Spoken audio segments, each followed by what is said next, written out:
Okay, so next up, we have a talk by Luigi Verona, titled Boring Music and How to Make It Interesting. And I would like to take this opportunity to mention two people. Yeah, thank you, Christopher Arndt, for supporting.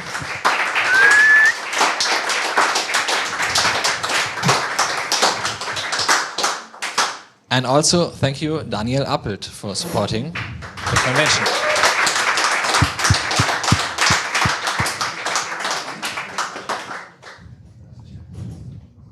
Yeah, and without further ado, please welcome Luigi Verona.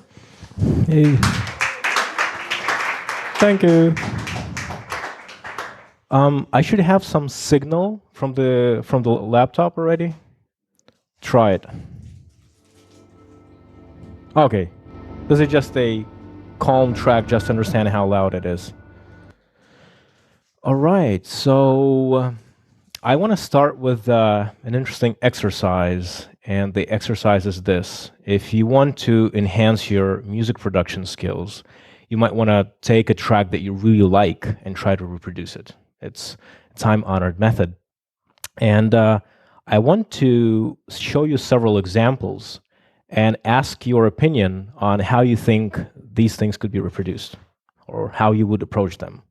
So let me show you a small piece of music, short piece of music. So there you go.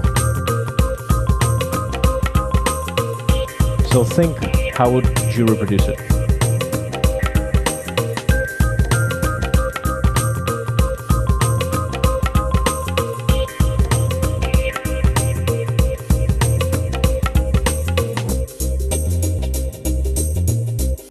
Okay, so what would your approach generally be? Right, so true, no cowbells used. So yeah. So how would you typically do it, right? I mean, I guess you would probably, listen to the drums, get some samples that sound somewhat like that, right? You heard some notes played, so you'd probably find a synthesizer that does that. So yeah, just like kind of bells, right? Okay, I'm gonna do that. Then hear that, like these stabs. Well, what are you probably gonna do there? You're probably going to use like cutoff frequency, like a filter, and then maybe automate it, right?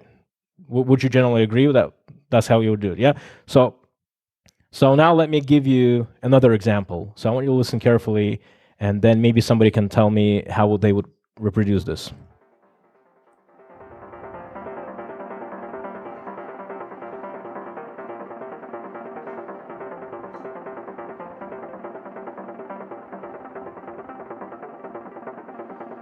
So imagine you're listening to something that has something like this, and you're, okay, I want to do a similar tune. Okay, so what are the versions? Yep, okay. And then you would try to reproduce the same thing. Okay, so sequencer, randomizer, or arpeggiator. Okay, so this is, you could probably do it this way, but there's a much simpler method, but I'm glad that you made the mistake. This was intended. So now, actually, so you would find it very difficult to reproduce it using a step sequencer or only a step sequencer. How it was actually made was this. So there's the main arpeggio that you can hear very clearly, and then something weird in the background, right? So what it is, one arpeggio playing, and then the slightly quieter version of a doubly sped loop of that arpeggio, which is mixed. And then I tried to find the exact position where it would sound interesting. And so without knowing the method, you can spend hours doing that, but actually it's very simple. Now here's another one. Try to think how you synthesize this one.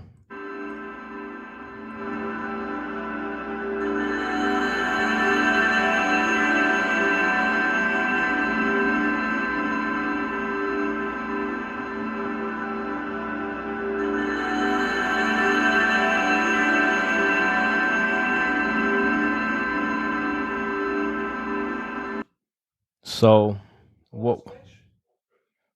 Okay, so somebody says pole stretch, interesting option. No, but it's an interesting option. So Zinad sub effects.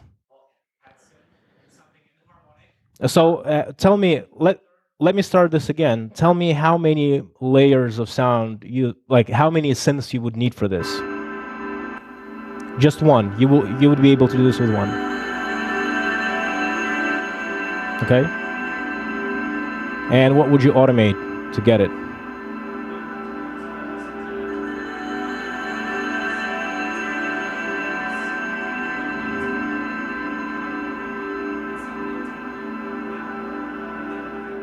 Okay, so just I'm translating for the video. So yeah, it's like using a velocity mapping where you have like quieter notes most of the time filtered, but then sometimes you get that's the real method. So in reality, this is an obscure jazz loop. That's the jazz loop. Yep, that's it. This is it without effects. It's just played in the looper. Now I'm adding echoes, and now I'm adding a reverb wet signal 100% with a very long tail. Right, so it's like it takes you 2 minutes to do this. I mean, it takes you longer to find a jazz loop that will work or any other loop that will work. But the point of this demonstration is this. So we started with something that sounds relatively clear. You have notes, so you would probably think, okay, I have to create notes, and then I have to do something to parameters of these notes to get the effect. Then the second example was already much more complicated because it sounded different. If you just use the node-based approach, you can do it, but it's kind of difficult. With this one, to be honest, I don't think you'll get it with just one synth, but let's say that you would. It will take a lot of time. Why would you need to do this? Well, imagine you got these 20 seconds down, but then suddenly you're listening to the recording and the composer does something absolutely different, and you're like, okay, where do I automate these parameters to? So you would pitch shift it 2 octaves down, and I mean, the question is, will you get the same effect? I tried, you won't. But you can try. But yeah, like typically, I mean, right, because if you're pitch shifting down without changing anything else, then it will sound it will not sound like this. So what I'm saying is that if you don't exactly know the method, while of course you can get the similar result, you will have much less degrees of freedom. Because over here, like because you will have to first of all find the correct notes to play this. Which notes will you use to play this? Where you will pitch them? Are you going to pitch all of them or just some of them? And this, of course, this is pitch shifting actually of 2 loops running at the same time. Yeah, and then it's pitch shifting, and then the reverb does this thing because it just takes everything that you had before, and then it also mixes it with the current signal. So in order to get this sophisticated texture, the composer who used that method could have spent 2 minutes on this. If you're using the wrong method, you're thinking this is a genius, and we get back to the original loop. So the points of these demonstrations and the subject of my talk is how the tools that we're using, how they affect the music that we write. And I actually want to start with an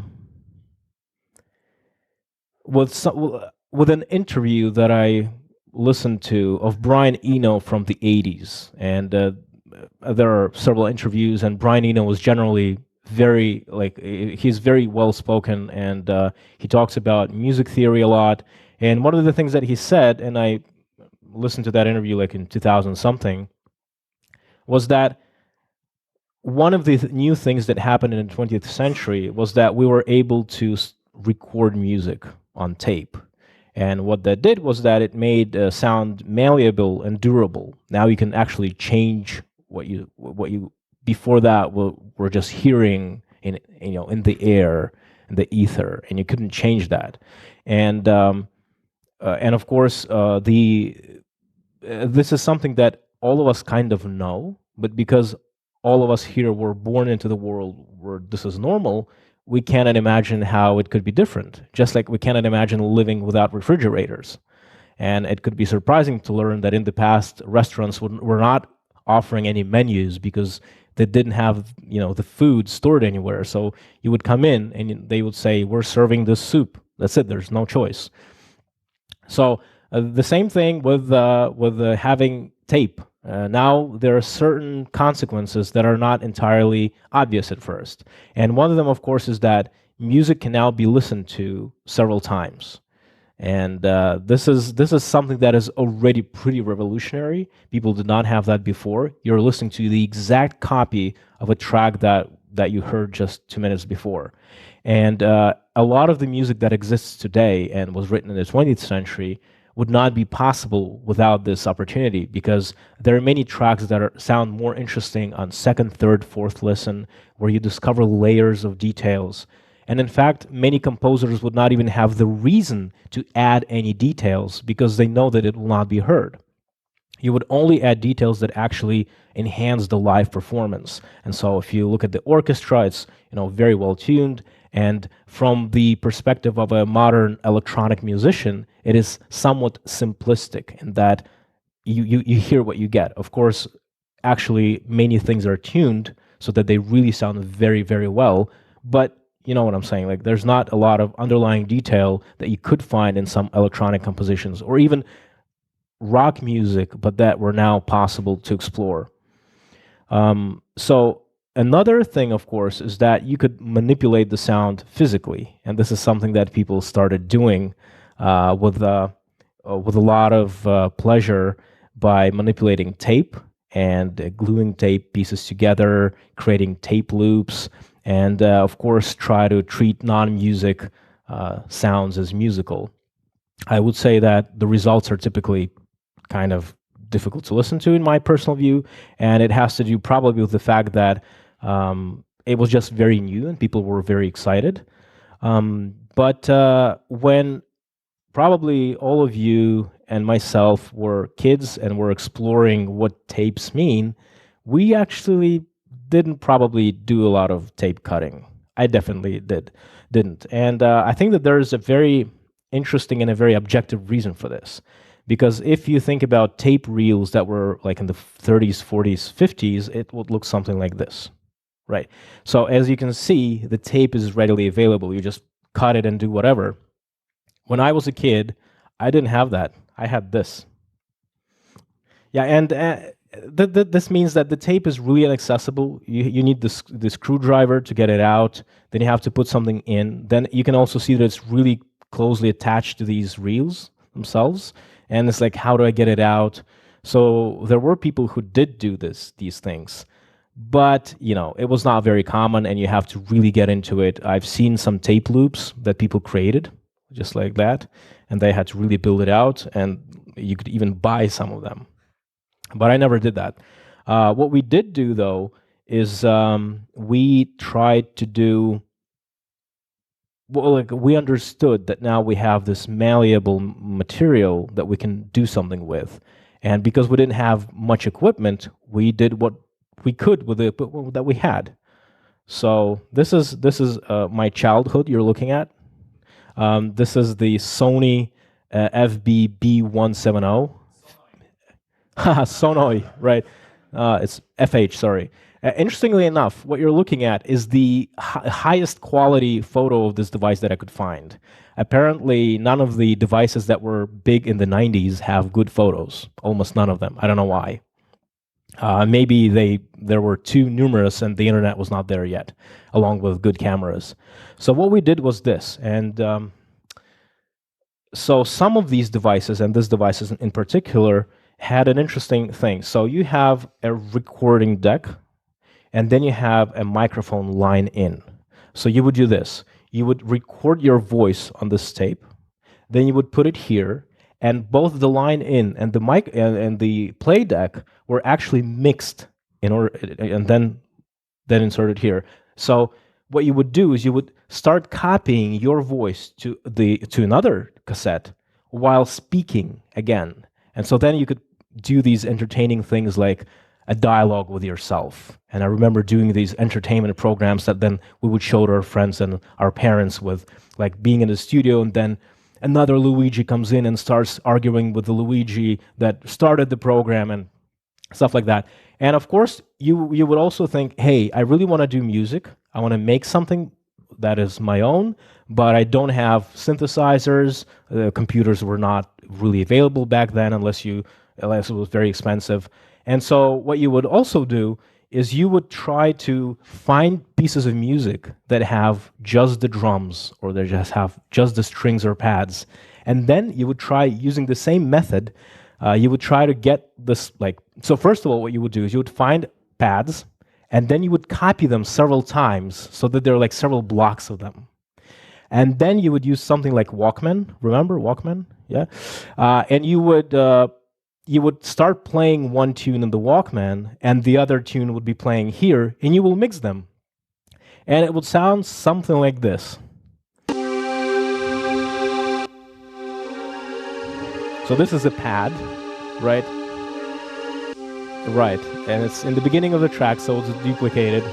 And then you take something that hopefully sounds more or less in the same beat, and it's all very low quality because you add noises from one tape to another.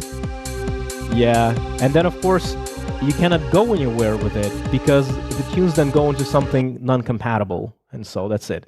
And I remember having a friend coming in, and they had like a normal rock band, like they played instruments well, and they tried recording their band using the same method. Like they didn't have these multi-track recorders that were actually also available, but I think that in the 90s they were not as widely available, I think. And yeah, it was like huge, like a wall of noise, and then their music somewhere in the background. But it sounded really cool, like, wow, guys, you did it.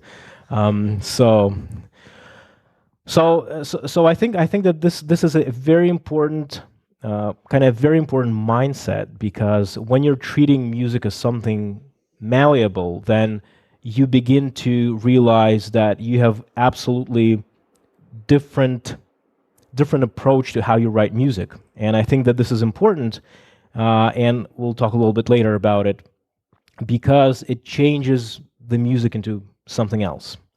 And although the tape stuff kind of went away, and now you can see these experiments only, in some cases where people are really into it and they want to go retro.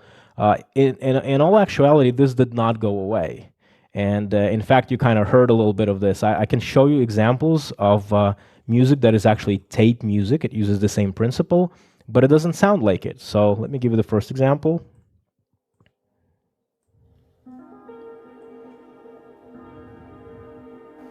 So this sounds just like somebody's playing piano, right?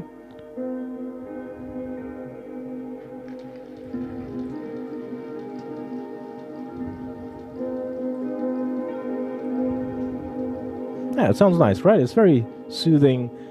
In reality, I mean, it is somebody playing piano, but it's actually laid over 4 times, and then it's shifted a little bit, so that you have this phasing going on. And they all have slightly different length, the loops, as if you would have actual tape loops. And then they're playing and creating new combinations against each other. And so you can have a small composition that really explores this concept. And from listening to this, it's not even immediately clear what's going on. You can't imagine somebody just playing notes using some long tail reverb right on it, but that's not how it was done. And in a way, when you're listening to the effects of this, humans are very bad at randomizing things, and so this is perfect because it's not absolutely random. It doesn't give you some noise that you don't want to hear. You can actually play something, but it gives you enough variation so that it's interesting and it floats your way. Here's another example. This is more subtle. This is like ambient drone music. You hear pads, and it's basically done with the same method. There are several loops of pads mixed in, so nobody's really making decisions to play these notes.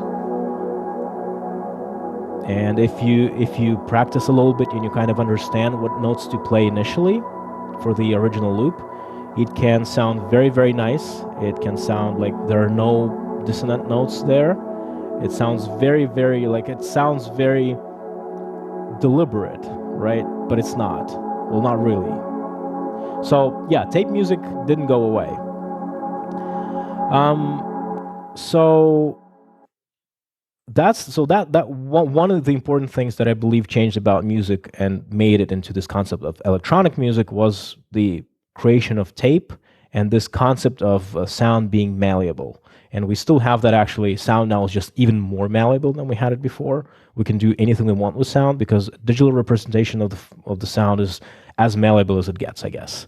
But there's another very important thing that happened, and this is I think is even more consequential because whenever we're looking at music that was made using tape, it was either this musique concrète or it was something that is really just recorded normal note music, more or less most of the time.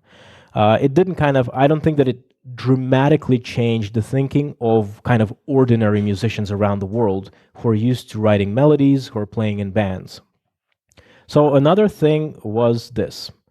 So synthesizing sound in itself proved to be pretty simple. Technically, and you can actually today go to SoundCloud and there's a special account that shows the recording of the first computer-generated music back in the 1940s. And so generating sound, it was not that difficult. The difficulty was in creating a sequencer. I mean, no computers, right? You have to create a hardware sequencer, and it's not that simple. And it took quite a while before they actually created the sequencer that was easy to use and that could be marketed to the general public, or should we say to the general musicians public, because all of that stuff was pretty expensive and the music creation process was not democratized like it is right now. So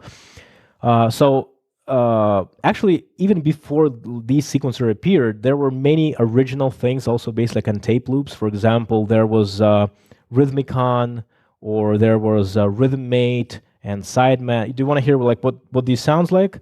Rhythmmate. So Rhythmmate is a 1957 tape loops based drum machine. That's what it sounded like. So this is an actual recording of somebody playing on a tape loop, and then you can speed it up, do little like things, and they have presets, and you just switch them. And of course, you know, no, they did not have the amen break. No. Thank you for the question. Somebody had to ask. So here's the Sideman. This is a pretty cool device. It was the first commercially available drum machine. It does not use tape loops. Instead, it's almost mechanical. It like uses things which are turning and like I don't know how to explain this. It's a pretty complicated principle. Like they had this circle thing, and this thing would go around it and trigger certain sounds and create a rhythm. So they would have like mechanical presets there, kind of. So, but very interesting. Yeah, but so of course, what's interesting are the actual hardware sequencers, and one of the probably first ones. I'm not sure if it is literally the first one, but one of the first ones was Buchla 100. Very nice. Yeah, you want to hear how that sounded like? Yeah, absolutely. Let's do this. So, yeah. Yeah, it's very nice. I mean, actually, it could do a lot of things. Buchla, this is just one example. It was difficult to choose. I had to choose something that sounded like notes. You can also change a lot of things there, and it already had a sequencer. So these are the sequencers, like 10, 16-step sequencers, and yeah. So then you had you had another very known sequencer, which was Moog 960. This one. Now, because we're talking about retro stuff, I picked a blurry photo on purpose. Yeah, really, look. See? Yeah, retro. Okay, so that's the high quality version of it. So this Moog was even more interesting, I think. It had much more possibilities. So it had 3 rows of 8 steps. You could either use them together to form a 24-step line, or you could use 2 of these for melodies, and this one hook up it to a special like noise generator to use it for the drum line. So this is already pretty sophisticated, right? But notice that all of these sequencers have a very interesting let's put it this way, characteristic is that all of them are pretty short, right? And if you think about how like a composer would write sheet music and they just have this notebook and they can write however long they like. Here you can't really. I mean, you can if you write a certain piece of music beforehand, then you can probably sit down and just mechanically program it. But if you're experimenting with it, well, so first of all, let's say you start it and it starts, right? You don't want to restart it. So many of them, if not all of them, would loop. Once you're hearing something looped, you begin to think a little differently about it because you realize that not all melodies sound looped well. So you would think, can I write something that will not irritate me? Can I write something that sounds well when it's looped? And so you would do that. Oh, by the way, yes, I want to show this one as well. So anybody own that? No? Groove boxes? Yeah, do you know what groove boxes are? Groove boxes are devices for live performance. They have typically some samples or sometimes synthesizers, and you can arrange them and play in real time. Pretty cool devices. But this device is just a very nice example of demonstrating one of the points about these step sequencers is that even if you would want to write longer tunes, and you could do that actually, you could write one pattern and then attach it to another one, and there was already a concept of a song inside many of these.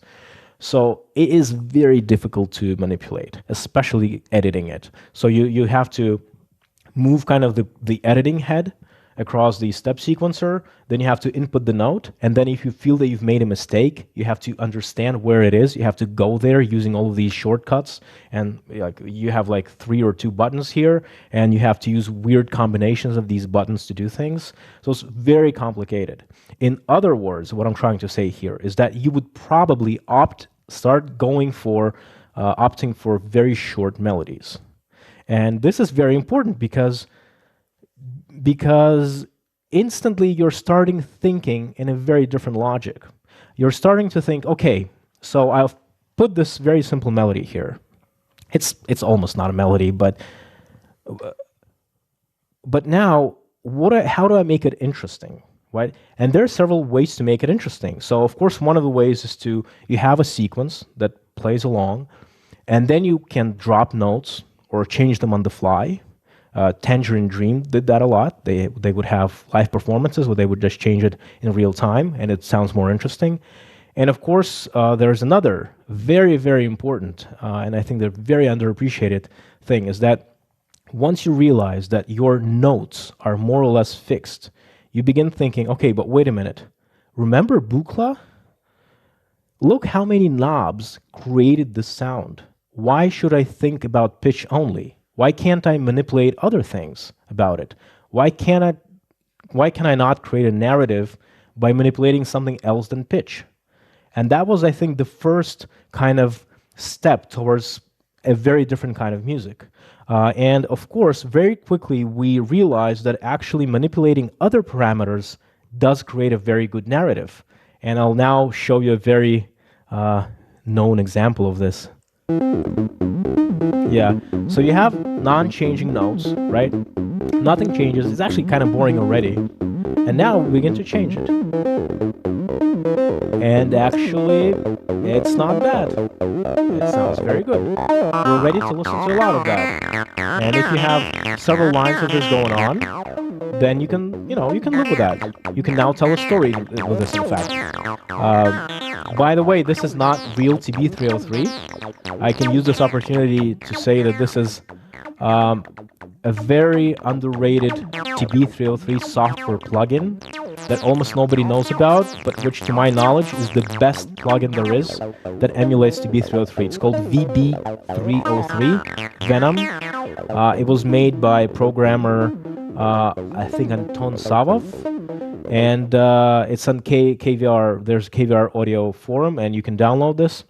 It's very difficult to operate. It uses a step sequencer, just like the one I showed you before, because he believes that the secret of TB303 was in the sequencer. And so if you just use it like in a piano roll or whatever, it's not going to sound the same way. So when he re-implemented the sequencer, then he could get this realistic sound. Just recently, ImageLine, FL Studio, released Transistor Bass, basically, a clone of TB303, and I carefully listened to it, and it doesn't compare. It's not even near the quality of this. Like, listen to this. This is such a rich sound. Like, it's unbelievable, right? Look. Granted, I added some delay so that it's a little more, but it's very. See, it's very rare that you hear such rich overtones. Yeah, it's magnificent. So yeah, but so let me also show you actually what it might sound like if you just start dropping notes. So, okay, there you go. Let me see if I can. I just want to enhance the sound a little bit. It's too quiet. So let me.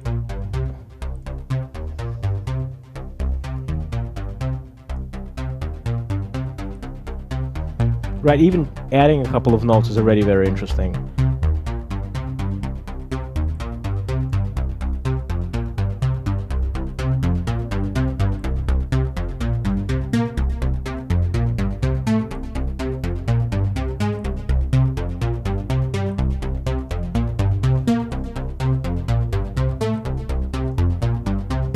I'm just moving one note. Now I decide, okay, I'm going to manipulate something else.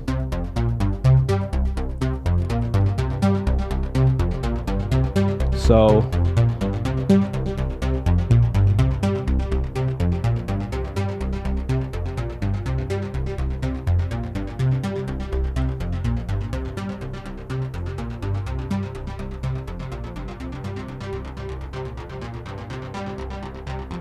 I removed the dry sound signal from the echo, and I just left the wet one, and I can, for example, start adding more notes.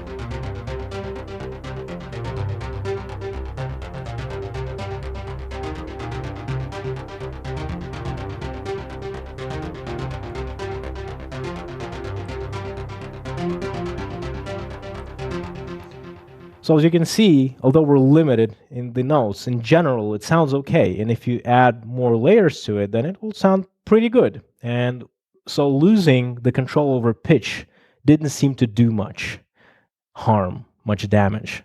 I'm going to show you right now something that will probably sound very, very normal. And then we're going to talk about it a little bit. This is going to be a tune. I'm going to then kind of fast forward. So this is something that most people in the history of humanity would find very, very strange. And like, listen to it and think about what would you might find strange about it. And I think that this shift is very similar to what happened to jazz. Most of us don't know this, but if you ever tried playing medieval music, you would know, because you would instantly start syncopating, and you shouldn't do that, because in medieval times they didn't do that. So if you try to play Baroque music, it's very straightforward, and we're like just living in the background of the music that we're typically listening to. We start doing this kind of stuff. So listen to this one. I'm actually gonna give it a little run, like 2-3 minutes. And I want you to think about what's happening there. Let me fast forward to somewhere. Okay.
sounds normal. Everybody would agree that it doesn't sound shocking to you, right? It's like, yeah, we've heard something like this before.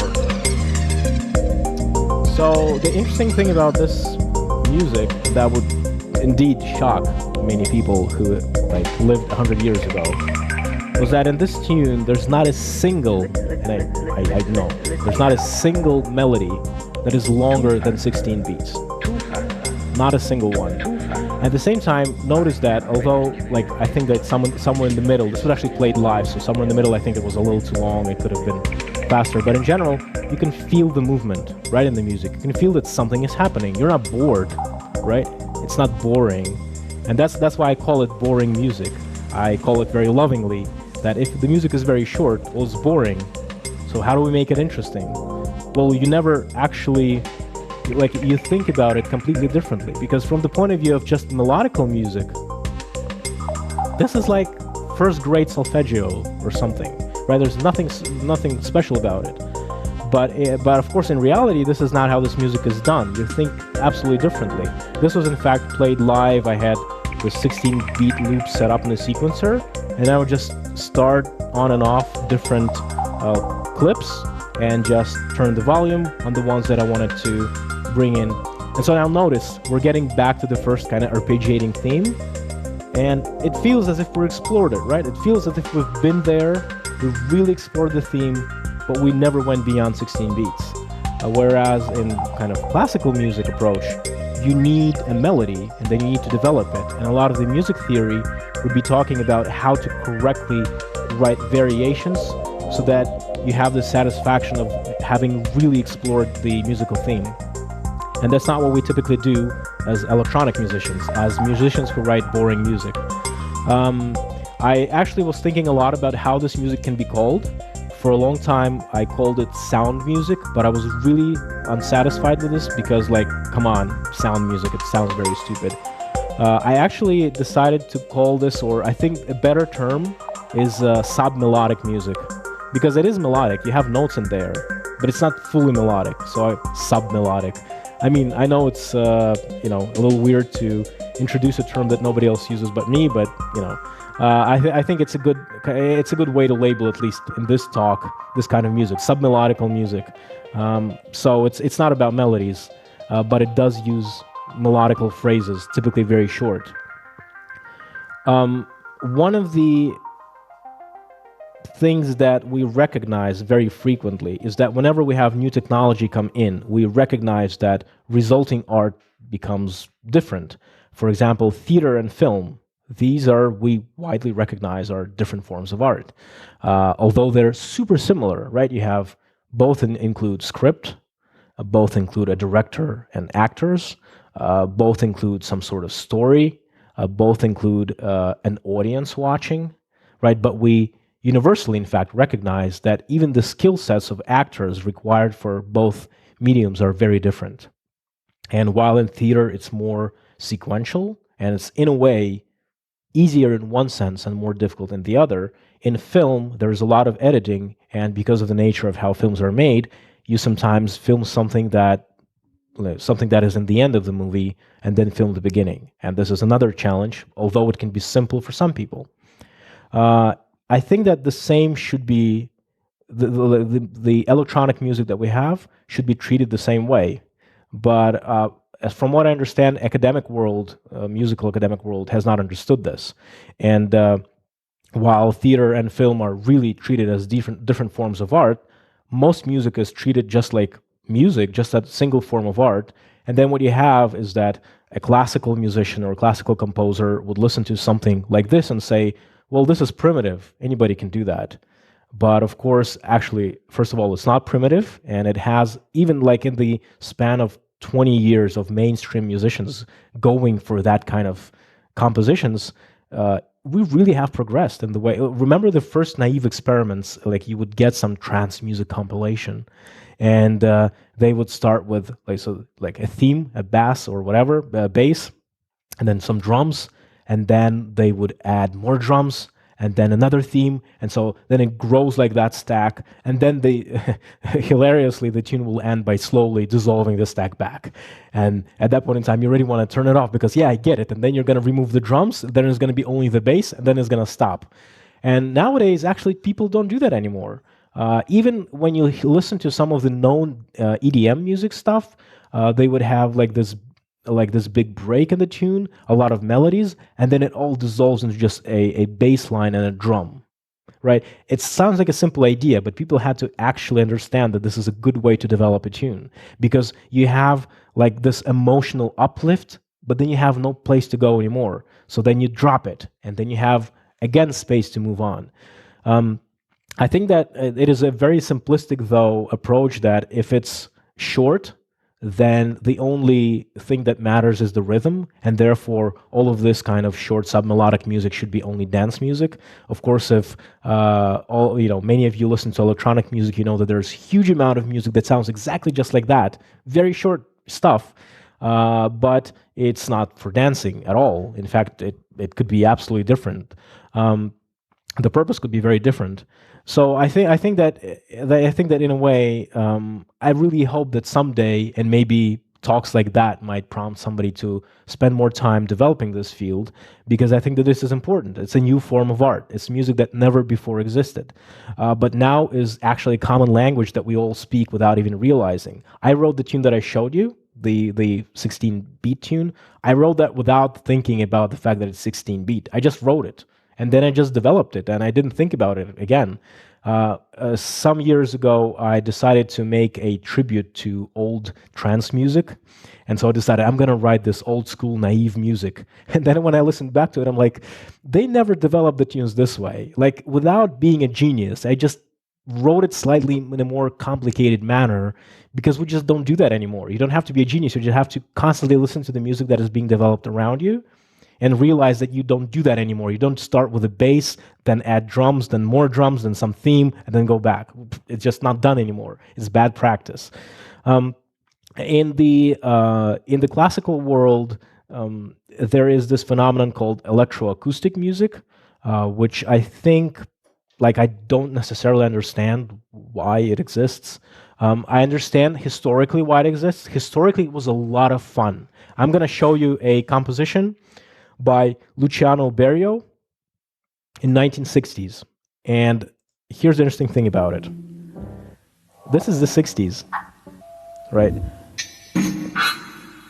If you go to a modern electroacoustic concert, it's gonna be the same. So when that was new, and working with these magnetic tapes and stuff like that was very new, it was interesting, I get it. But I'm not sure, for example, what this tune tells me, or why should I listen to it. It doesn't, at least to me personally, and this is my personal opinion, I don't feel that this is an enjoyable tune. I feel this is an important tune from a historical perspective, but I'm not sure why would I want to listen to this and what's interesting about it. It doesn't necessarily have a narrative. It doesn't necessarily have enjoyable sounds. In fact, they're pretty dissonant stabs, and some of them are very, very loud suddenly. So it seems to make sure that we don't enjoy electronic music somehow. Right, but I think that we should. And whenever I listen to electroacoustic music, I'm not necessarily, I'm not sure why that is happening. Maybe because, well, you have normal classical music, and then you have this weird abomination, and then the modern electronic music that is played around the world as pop music or electronic music, stuff like that, is a subset of classical music, but just very simple for people who don't know music theory, for example. Which, of course, I disagree, because I believe that the methods are very different and the thinking is different. In fact, I think that it's extremely difficult to combine melodical music and sub-melodical music to the point that I've never heard it done well even once. You can hear to some, for example, get challenge accepted. Yeah. So Jean-Michel Jarre has a lot of tracks that begin as classical sub-melodical tracks, and then he enters the lead. It's like, and it stops working. That's it. And it becomes all of the sub-melodical textures that he built before then become just a background for the lead melody. I can actually show you this. So let me show you something. I'll show you a track that is basically sub-melodical in nature, and then I'll show you a track that is melodical. And I want you to notice how your brain will actually switch into another mode.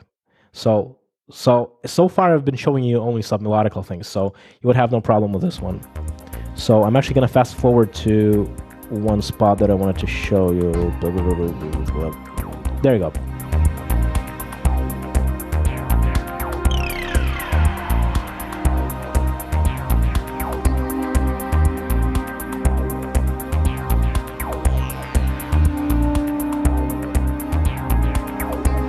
You can hear the lead, right? There is a certain lead instrument that is on top of everything.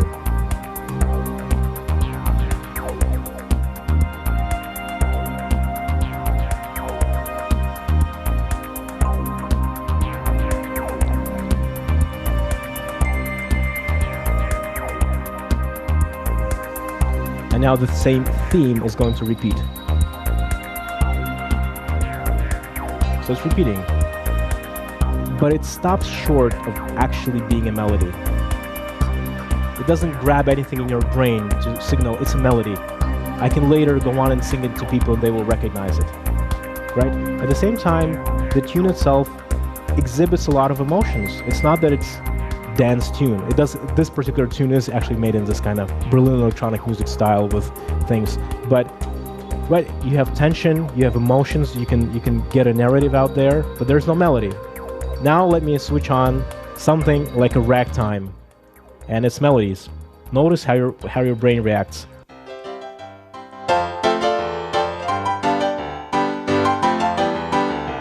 Do you see it? Do you feel it? You start thinking differently. It's like if you were programming and then somebody says, "Stop, let's go eat breakfast." Right? You're like, you have to do something completely different now. And now you can sing it and it will be recognizable without the recording. Right, you can sing it. And so it is. There are no scientific experiments that I know of that actually demonstrate that different areas of the brain do this. But there's also, I think, it is a plausible hypothesis that when you're looking at a sculpture and when you're looking at a painting, it's slightly different areas of your brain working. And I think the same thing goes on with the melodical and sub-melodical music. It's a different mode of thinking, and these are different forms of art. So I actually want to end on something that kind of stretches this idea of, hey, so we have the super basic stuff, like we have malleable sound, we have, let me see, yeah, there you go, it's gonna get there. We have the sub-melodical idea of short loops. So what else can we do with this? Actually, you can look at how people use tools and recognize how tools shape music that you hear. And here's an example. So you've heard, like, remember TB303 example, you have a bass line and then you change a parameter and it's a little different. There is a phenomenon that some of you might know, mod music, which was done and still is done using trackers. And trackers are software which look a little bit like Excel tables, and you put things in there and it's played usually from top to bottom. So listen carefully to the bass lines. I chose several compositions of popular mod composer Purple Motion, just the bass lines, and tell me what you think is a specific things that is specific to them.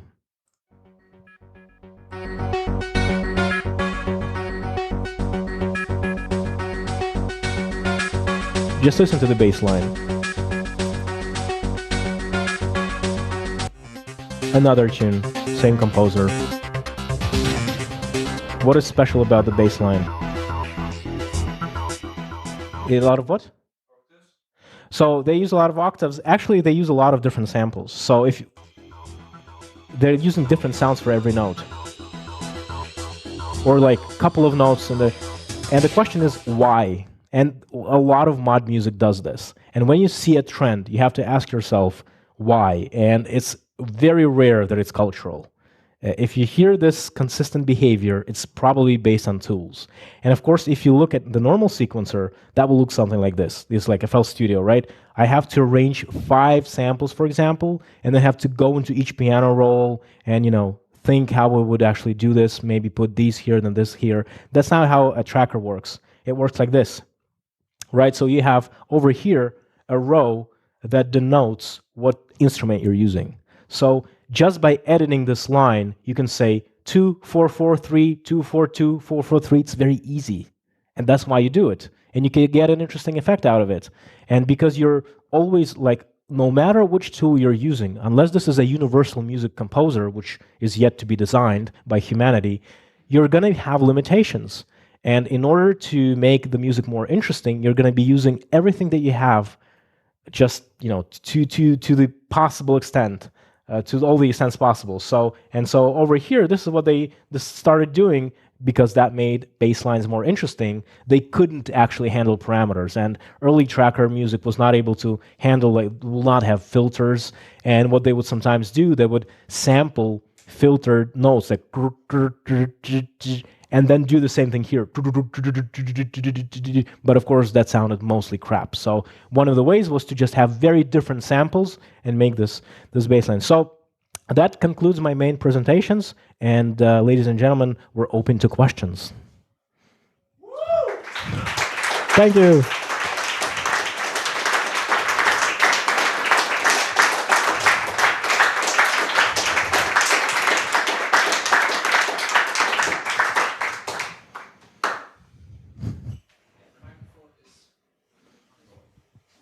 What I just wanted to say was just no, it's not really important. It's just that tracker music also encourages having short notes all on the same length. Yeah, that's true. Yeah, but the questions are heard, in the video recording. I don't have to repeat them, yeah? That's okay. Just. So, first, a quick disclaimer. I'm very much classically schooled, so I may be a little bit biased in this view. But when I listen to the music that you've let us hear, the feeling I get is a feeling of when are you going to the next chord? Like, I don't feel that, and that doesn't make me comfortable. Instead, that makes me very uncomfortable. So, and actually, I know of one track that has all the characteristics that you described of sub-melodic tracks, but yet doesn't have that property of when are we going to the next chord, which I would like to propose as a contender for a working sub-melodic and melodic combination track, which is the Risk of Rain soundtrack. Do you know it? Which one? Risk of Rain. It's a video game. No. But I know what you're talking about, and I have a response to this. Okay. My response would be that changing chords is actually not a melody. So a lot of sub-melodical music, actually specifically tracked music, like this kind of music, uses chord changes a lot. So the music that I showed you was mostly in the genre that I work in, so it's ambient. It doesn't typically change chords. If you would listen to things like Purple Motion has a lot of melodies, for example, but there are a number, especially game music, where there is no melodies, but the chords change. Sure, why not? You can change chords, but it's not a melody. That's just changing chords. You can have chord sequences, and they will not be a melody that you can sing to somebody, and they would recognize that. How would you sing a chord? That is, if you define a melody as something that you can sing and recognize, which is a very, of course, very maybe primitive or very narrow sense way of defining it, right? And in terms of just waiting for the chord change, this is the same as being used to any genre of music. So I didn't want to specifically say that, chords shouldn't change. No. In fact, Tangerine Dream, for example, they did a lot of chord changes. They would have the same sequencer running, and there on some synthesizers you could change the tonality, and actually it would change a lot. So you can do that, of course, but you're not introducing a foreground melodical line that makes all the rest just a background and just like a accompaniment to this. Do you see what I'm saying here? Yes.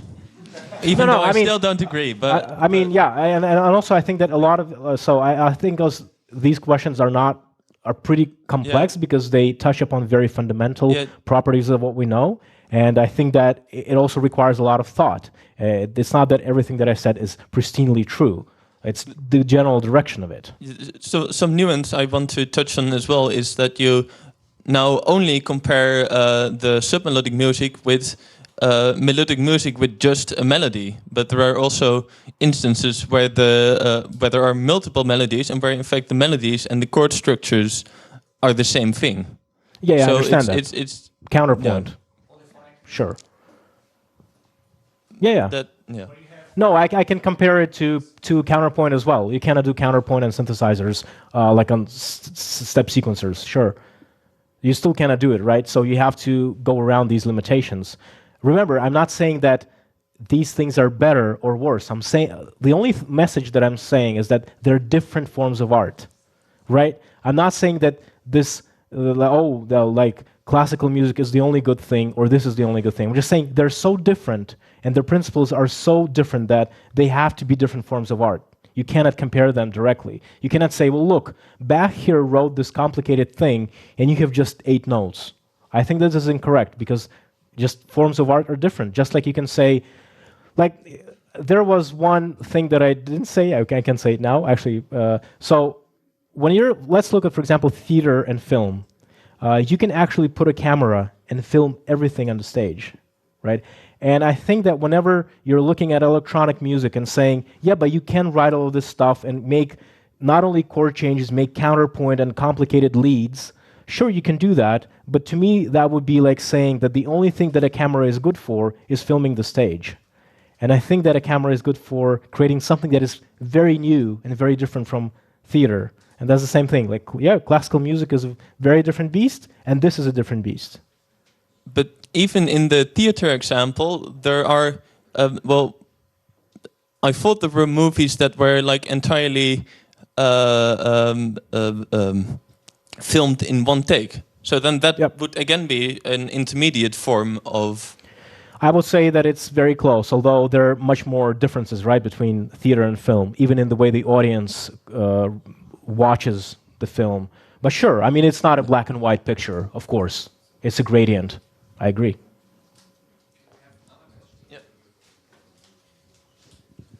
I'm not too sure about your notion of sub-melodic music. And as you already mentioned Bach, would you consider the C minor prelude by Bach sub-melodic? No. If it cannot fit in like 8, 16, or 32 steps, no. Well, it has this kind of looping structure, and it's just modifying a note here and there. Well, that exact tune I would not typically consider, but if we can quibble about some definitions and say, well, actually, this sounds a little bit like it, I would not be against saying that it is. Mm-hmm. You know, then maybe we could recognize that, hey, this is very different. There are actually, so this is a very large conversation. One of the things, for example, that I didn't touch upon at all was that in electronic music, what matters is also the sound with which you're playing it, right? Mm-hmm. If you're taking sheet music of Bach, you can play it with whatever you want in any acoustics that you want, whereas electronic music composer will have this particular sound that he plays there with these particular effects. It's also shifting a little bit how electronic music works, but it was just impossible to talk about all of this in a matter of like in a space of an hour. Yeah, if you're looking only at a note-based situation, I can imagine things that classical writers wrote and that actually do formally look like sub-melodical music. Yeah, it's interesting with the point because also this kind of music is based on new technology, because then at that time they came up with the well-tempered scales, and that made new music theory, and that made a whole kind of music possible. That's true. An interesting parallel.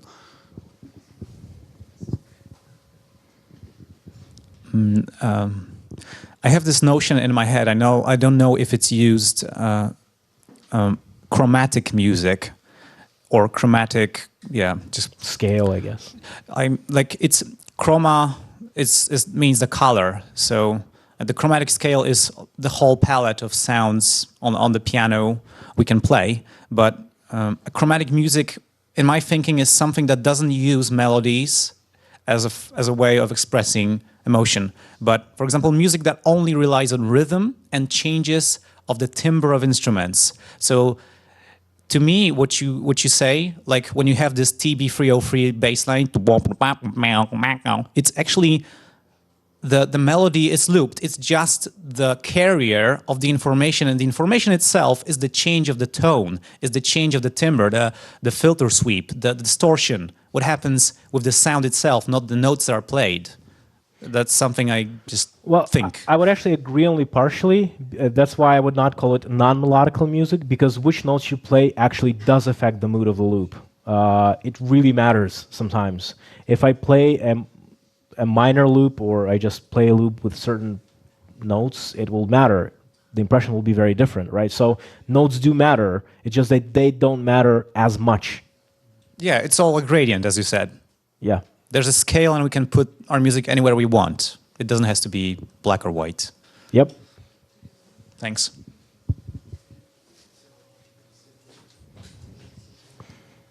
Okay, then thank you for the talk. Thank you, everyone. Thank you. Another round of applause.